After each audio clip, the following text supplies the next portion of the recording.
Hola, bienvenidos a un nuevo episodio de la Reumaguardia. Soy Sebastián Herrera, médico internista y reumatólogo. En la Reumaguardia realizamos un monitoreo de las publicaciones científicas más relevantes del mes previo. En esta ocasión traemos la segunda parte del cubrimiento de abril del 2024. ¿Qué monitorizamos usualmente en la Reumaguardia? The Rheumatologist, RMD Open, Annals of the Rheumatic Diseases, ACR Open Rheumatology y Arthritis and Rheumatology. En esta ocasión traemos el reportaje de RMD Open y hay 8 artículos que vamos a mencionar. Este está un poquito más grande que la reumaguardia pasada. Entonces, primero, el reportaje del estudio de la Corte P-REUM, que es una evaluación del manejo de embarazo en enfermedades autoinmunes reumáticas, una cohorte prospectiva italiana. Ellos incluyeron 866 embarazos en 851 pacientes. De estos, el 19% tenían lupus eritematoso sistémico. Encontraron recaídas de la enfermedad en un 15%, abortos en un 7% y terminaciones selectivas en un 1.3%. Las complicaciones obstétricas sucedieron en un 30% de los casos. Hubo un 2.3% de pacientes que tuvieron preeclampsia. Reportaron bloqueos congénitos solamente en un 1.3% de las madres RO positivas. Uso de glucocorticoides en un 28.2% de los embarazos, hidroxicloroquina en un 44%, DIMAP sintéticos clásicos en un 9.8% y DIMAP biológicos en un 14%. Reportan que el 91.7% de los embarazos tuvieron nacidos vivos y el 84% fueron a término. En el 52% de las pacientes se hizo cribado para depresión postnatal y el 21.5% reportaron como positivo para estrés emocional. Ellos comparan con datos de la población general en Italia y encuentran que las cifras son muy similares a esta.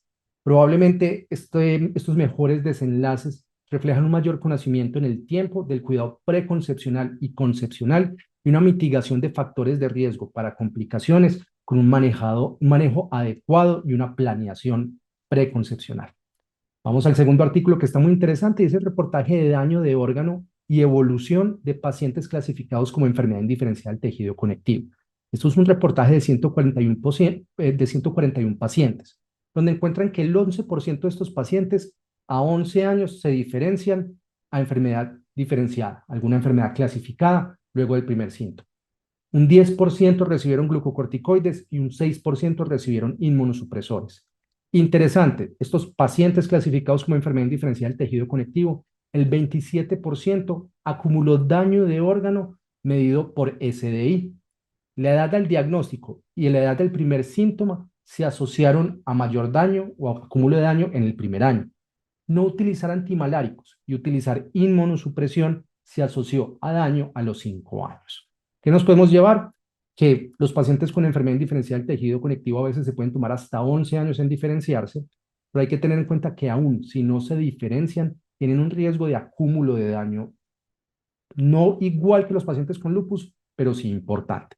Podría ser que el uso de antimaláricos se reduzca en el acúmulo de daño en estos pacientes y adicionalmente el uso de inmunosupresores probablemente refleja compromisos más graves de la enfermedad. Entonces, ojo con estos pacientes, hay que estar atentos, abrir el ojo de que no solamente el uso con glucocorticoides puede ser adecuado, sino que en muchas ocasiones el ahorro de glucocorticoides o los otros efectos pleiotrópicos de los antimaláricos pueden ser útiles. Vamos para el tercer artículo de esto y es simplemente una carta al editor, pero donde ellos evalúan la aplicación de criterios de clasificación del Colegio Americano de Reumatología y de EULAR del 2023 para enfermedad por depósito de cristales de pirofosfato de calcio en una cohorte de pacientes clasificados como artritis reumatoide cero negativo. De 96 pacientes, el 74% eran mujeres, la edad promedio de inicio de síntomas era 59 años. El 18% de la cohorte cumplió criterios de clasificación para enfermedad por depósito de cristales de pirofosfato de calcio. Usualmente estos pacientes habían tenido algún episodio de artritis autolimitada de menos de 14 días. Con gran frecuencia tenían compromiso del CARP, hasta en un 88% de los pacientes. La asociación entre hallazgos de condrocalcinosis en imágenes y cumplir criterios de clasificación era alta. El 74% de los pacientes que cumplían criterios de clasificación para enfermedad por cristales de pirofosfato de calcio utilizaban DIMAP sintéticos clásicos. Entonces, ojo con los pacientes con diagnóstico de artritis reumatoide seronegativa. Cada vez se hace más importante el diagnóstico diferencial con enfermedad por depósito de cristales de pirofosfato de calcio y se hace necesaria una búsqueda activa de estos pacientes. Y hay que tener en cuenta que en imágenes, aunque los rayos X tienen una gran especificidad, muchas veces la mayor sensibilidad de la ultrasonografía puede ser muy útil. Como cuarto punto de este reporte de la Reumaguardia, traemos un resumen muy pequeño de las recomendaciones de un grupo de expertos de actividad física y ejercicio en pacientes o en personas que conviven con lupus eritematoso sistémico.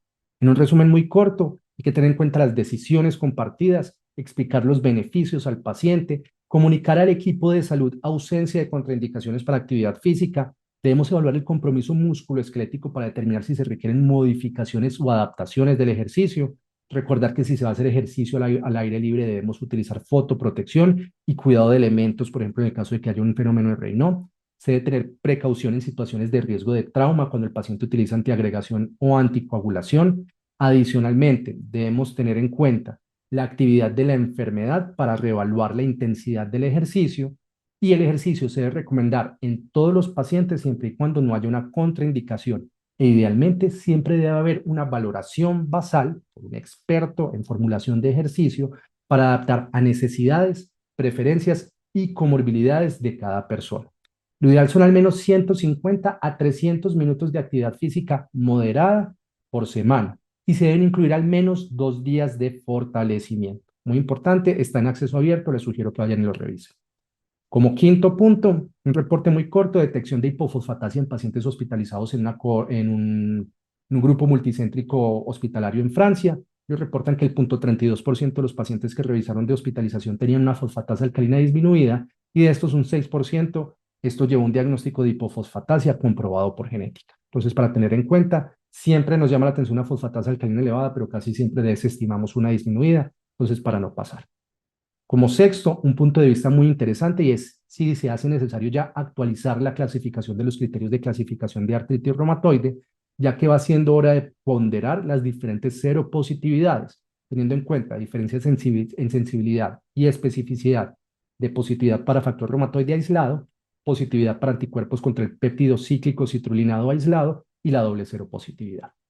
Como punto 7, un reporte muy interesante de pacientes con enfermedad psoriásica con riesgo de desarrollo de artritis psoriásica, en el que desde el punto de vista clínico evalúan los síntomas y encuentran que aquellos pacientes con quejas inflamatorias tenían una mayor probabilidad de desarrollo de artritis psoriásica en el próximo año. Pero ojo, hasta el 42% de los pacientes que desarrollaban artritis psoriásica tenían quejas mixtas. Y estos pacientes con quejas mixtas en ocasiones tomaban un mayor tiempo para el desarrollo de la enfermedad. El estudio está en abierto, es gratis, les sugiero que lo revisen, porque lo que nos tenemos que llevar es que hay que hacer cribado y tamizaje de enfermedad psoriásica, de artritis psoriásica en enfermedad psoriásica, pero el solo interrogatorio puede ser insuficiente, ya que aunque las quejas inflamatorias son relativamente buenas para intentar predecir algo a corto plazo, a mediano plazo, quejas inespecíficas como artralgias mixtas también se pueden asociar con enfermedad, con desarrollo de artritis psoriásica. Y ya finalizando, el punto 8 es aterosclerosis subclínica, pero en pacientes con síndrome de Sjögren primario. Ya conocemos que en artritis reumatoide la valoración de riesgo cardiovascular es más complejo y que tiene mayor frecuencia de enfermedad cardiovascular, sobre todo subclínica. Lo mismo en enfermedad psoriásica, pero no y lo mismo en lupus eritematoso sistémico, pero no, pues la parte de síndrome de Sjögren usualmente no lo tenemos como en el mismo, en la misma categoría. Acá lo que hacen es que evalúan pacientes con síndrome de Sjögren primario, hacen valoración de riesgo cardiovascular, pero adicionalmente afinan la valoración con ultrasonografía carotídea para evaluar el grosor de la íntima media. ¿Y ellos qué encuentran? Que aquellos pacientes con compromiso de órganos por el síndrome de Sjögren, la ultrasonografía carotídea mejora la precisión, la especificidad y la confianza para determinar riesgo cardiovascular y estos pacientes parecen tener un mayor riesgo cardiovascular que la población general. Entonces, importante, ojo, ya lo tenemos muy claro con artritis reumatoide y yo creo que ya todos lo hacemos, que evaluamos activamente el riesgo cardiovascular, cada vez lo hacemos más en artritis psoriásica, los que manejan lupus sí que tienen claro la parte de riesgo, el mayor riesgo cardiovascular, pero ojo que síndrome de Sjögren, sobre todo cuando hay compromiso de órgano, parece comportarse de forma similar. Los invitamos a que participen en la sección de comentarios. ¿Qué quieren escuchar? ¿Cuáles son sus temas de interés? Síganos en www.reumatimes.com, donde podrán encontrar cubrimientos de congresos de reumatología, resúmenes de actualidad en la especialidad. Nos pueden encontrar en YouTube como Reumatimes, en Facebook como Reumatología Online o Reumatimes, en Instagram como Dr. Sebastián Herrera o Reumatimes, en X como Reuma Online o Reumatimes y en TikTok como Reumatimes.